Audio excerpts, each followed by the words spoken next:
seluruh pimpinan Perikatan Nasional, Pariunta dan juga cawangan-cawangan, serta tuan-tuan dan puan-puan, muslimin dan muslimat yang dihormati dan dikasihi sekalian. Alhamdulillah, pertamanya kita bersyukur kepada Allah Subhanahu wa taala. Pada pagi ini kita dapat mengadakan suatu perhimpunan sempena 100 tahun, sempena setahun. InsyaAllah kekal menang 100 tahun. Sempena setahun PN dipilih oleh rakyat di Paripurna dalam PRU yang lepas.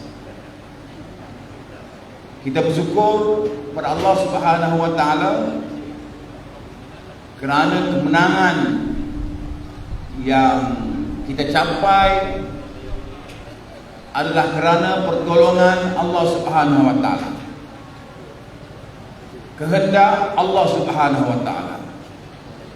Kita manusia sekadar merancang, mengatur, mengurus, tapi yang berhak menentukan kemenangan adalah Allah Subhanahu wa taala. Itu sebab dalam ayat yang saya baca tadi, yang mafhumnya, jika Allah menolong kamu, maknanya memberi kemenangan. Tidak akan ada kuasa yang lain boleh menindakkan kuasa Allah Subhanahu wa taala. Bila Allah bagi kemenangan, Allah bagi pertolongan, pasti kita akan mendapat kejayaan dan kemenangan. Sebab itulah dalam ayat yang juga sering kita baca dalam wirid selepas solat, Allah berfirman, "Qulillahumma malikal mulki tu'til mulka man tasha wa tanzi'ul mulka mimman tasha wa tu'izzu man tasha wa tuzillu man tasha biyadikal khair innaka 'ala kulli syai'in qadir."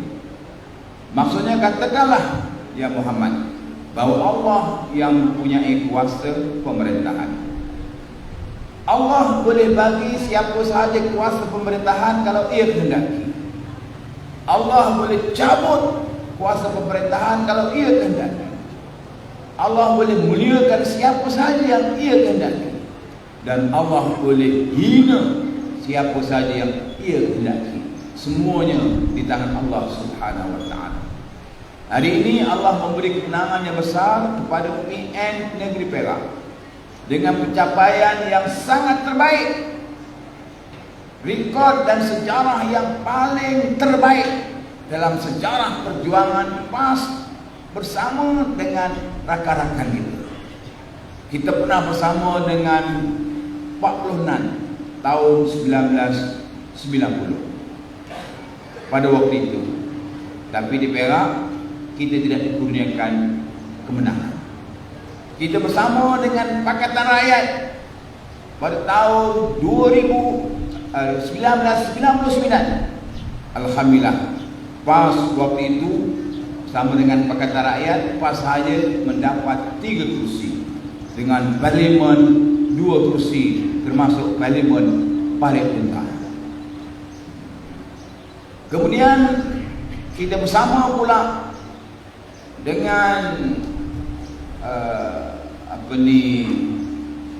Pakatan Harapan, Pakatan Harapan, Perikatan Nasional pada tahun 2022, dan sebelumnya 2018 kita bersendirian.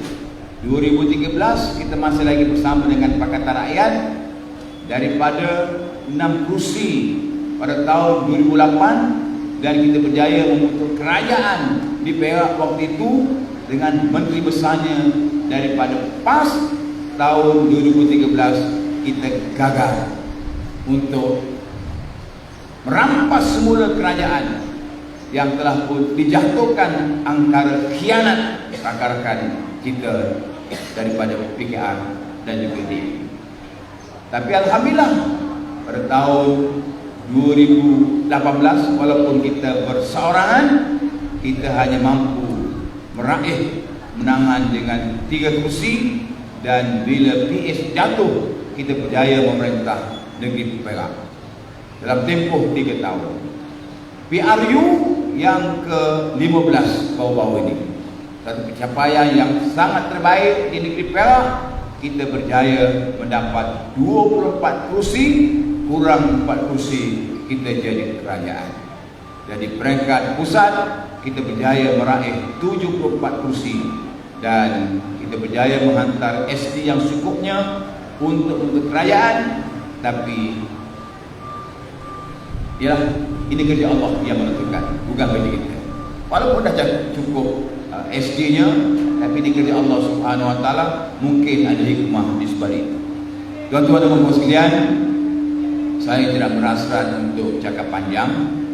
Mewakili pimpinan Perikatan Nasional, saya mengalung-alungkan kehadiran semua para tetamu, terutamanya Yang Berhormat Datuk Ustaz Idris dalam kesibukan sebagai ahli parlimen, sebagai naib presiden dan sebagainya, masih lagi melapangkan masa sanggup datang ke kawasan jiran Bagan Serai untuk bersama-sama kita.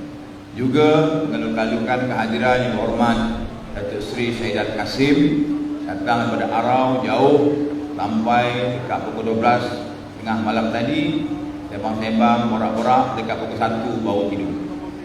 Jadi hari ini beliau bersama dengan kita. Terima kasih atas kesediaan untuk bersama-sama dengan kita.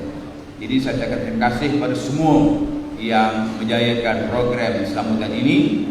Mewakili PN, sepatutnya pengurus PN berucap, tapi tak tahu pengurusnya saya tak jemput ke macam mana.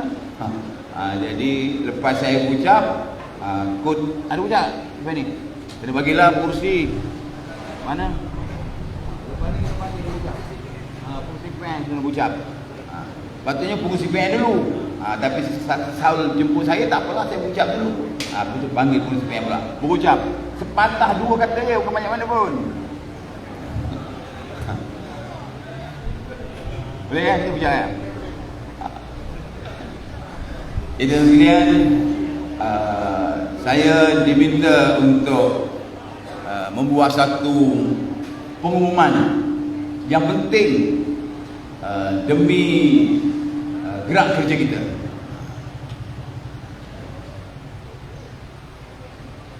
Bukan umum nak tukar kerajaan dah.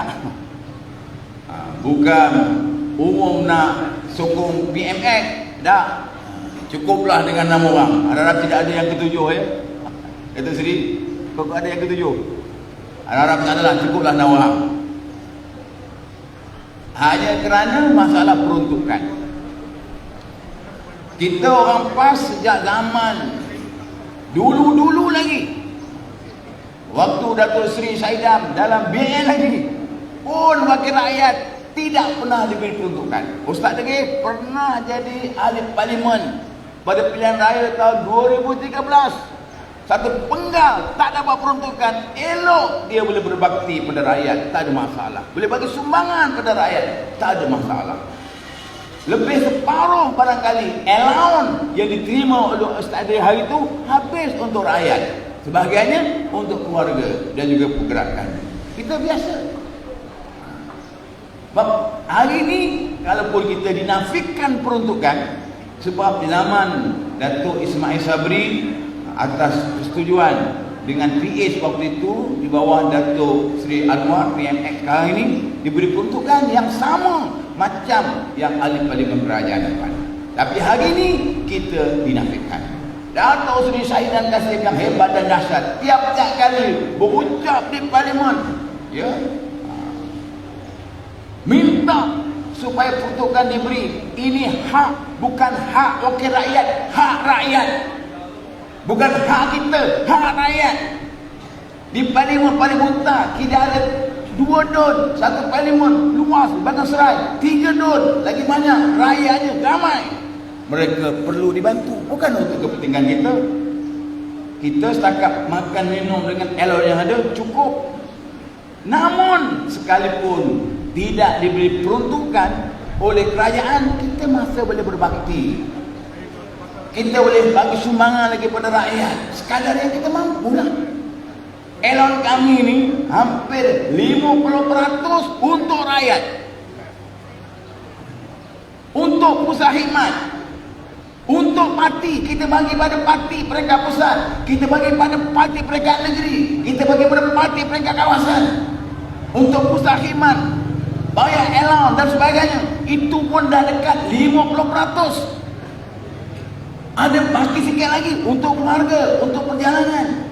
Sikit lagi ada baki, lebih kurang 30%. Waktu kita ziarah hormati, ada kemalangan, ada insiden, ziarah kebajikan sebagainya, kita sumbang untuk rakyat. Ada pula kita rumah ribut, bumbung, terbang sebagainya, kita sumbang untuk rakyat. Tak ada masalah. Kita berkongsi dengan rakyat. Kalau ikut elon wakil rakyat lah. Sebab kita ada peruntukan yang khas yang lain untuk kita bagi pada bangsa ribut, untuk kita bagi pada anak-anak yang nak melanjutkan pelajaran ke IPT dan sebagainya, untuk kita bagi pada orang yang ditimpa musibah dan sebagainya. Ada peruntukan yang lain. Tapi dah tak dibagi, kita berkongsi pendapatan, tak ada masalah. Tak sampai kita menyembah PMX nak minta peruntukan, sanggup gadaikan maruah kita, walaupun setia dengan parti, tak keluar dengan parti, masih lagi ahli parti. Sebab mereka tak berani nak mengisytiharkan keluar parti. Sebab akta lompat parti, kalau mereka keluar parti, menyertai parti lain, ataupun keluar tak sertai parti lain sekalipun, keluar saja, akan ada bendahara yang kecil. Sebab itulah mereka buat kenyataan kekal dalam parti, cuma sokong PMX semata-mata nakkan peruntukan, nakkan pembangunan dan sebagainya. Pembangunan memang kewajiban kerajaan. Kita dalam mesyuarat jaga kepentingan daerah sering bangkitkan isu-isu berkaitan dengan kepentingan rakyat. Saya, Ustaz Idris, babi-babi kita ni bangkitkan isu yang melibatkan hak rakyat dan sebagainya. Kita suarakan kepada DO dan sebagainya. Bahkan saya pernah tanya dalam mesyuarat JTPD, kalau wakil rakyat kerajaan ada peruntukan disalurkan untuk rakyat, masuklah akaun pusat khidmat, saya nak tanya, peruntukan yang sepatutnya dibagi pada wakil rakyat, ahli parlimen, tak dibagi pada kami, bagi pada siapa? Sebab senang kita nak panjangkan semua permohonan-permohonan daripada sekolah, masjid, surau kepada mana-mana yang terima peruntukan tersebut, yang sebanyak 3.8 juta. DO pun tak ada jawab sebab dia pun tak tahu peruntukan itu disalurkan kepada siapa. Peruntukan ada dan tak bagi pada kita pun tak apa. Bagi pada, kalau bagi pada pejabat daerah, beritahu 3.8 juta tu ada di pejabat daerah, ataupun ada pihak lain, ataupun mereka lantik penyelaras parlimen untuk menguruskan peruntukan. Tak apa, kamu dah lantik pejabat parlimen. Jadi kalau rakyat minta peruntukan, rakyat minta bantuan, rakyat minta ini, kita panjangkan surat pada pejabat parlimen. Kita pakai ramai-ramai pergi pejabat parlimen minta peruntukan. Ini mereka datang pejabat kami. Baru-baru ni ada yang berhutang, tak boleh nak bayar rumah sampai kena sita. So mengadu pada kita. Ada yang kereta nak kena tarik, motor nak kena tarik dan sebagainya, bil dan sebagainya tonggak sampai ribu-ribu. So wakil rakyat pula bayar. Ada yang kena saman, kadang-kadang minta wakil rakyat pula tolong bayar. Kita bantulah sekadar kita mampu. Tapi kalau hutang sampai 10,000 nak suruh wakil rakyat bayar, tiap-tiap bulan orang minta suruh bayar hutang, jenuh lah kita. Tapi kalau ada peruntukan, sekalipun kita ada peruntukan, bukan kerja kita pula nak bayar hutang orang. Kamu yang hutang, suruh kita bayar pula. Kamu yang menunda-nunda untuk bayar bil elektrik, bil telefon sebagainya, bila nak kena tarik, nak kena cabut, nak kena potong, jumpa kita. Sedangkan ada lagi rakyat yang lebih membutuhkan. Jadi oleh kerana itulah saya diminta untuk hari ini melancarkan kutipan derma yang datang ramai-ramai ini. Mana petugas? Tabung ni tabung untuk, dah tulis dah, ini untuk pasti, iaitu untuk baju raya anak-anak yatim dan asnaf. Itu untuk yang ni, untuk tabung kebajikan kita nak sambut ikhya Ramadan macam-macam. Jadi mintalah para petugas. Mana petugas? Sesuatu lancar petugas tak ada pula. Mana petugas? Bawa uncang, pergi jumpa setiap orang yang datang. Kurang-kurang ini akan menghulur 2, 3, 4, 500 ataupun setakat mana mampu. Jadi tak lama kita akan sambut bulan Ramadan. Sudah tentulah kita akan menghidupkan Ramadan dengan berbagai-bagai program. Kita nak santuni anak-anak yatim, nak sambut raya. Kita nak bagi kotak makanan untuk mereka yang kurang upaya, mereka warga emas dan sebagainya. Jadi dengan ini saya melancarkan kutipan derma. Mana betul kan? Lancar saja. Tak ada betul kan? Luan, mana betul kan? Dan malam tadi tu lancar, betul kan? Tak ada pula. Ambil lah mana-mana tabung. Serang, okey. Kita kira tak cukup, minta lagi.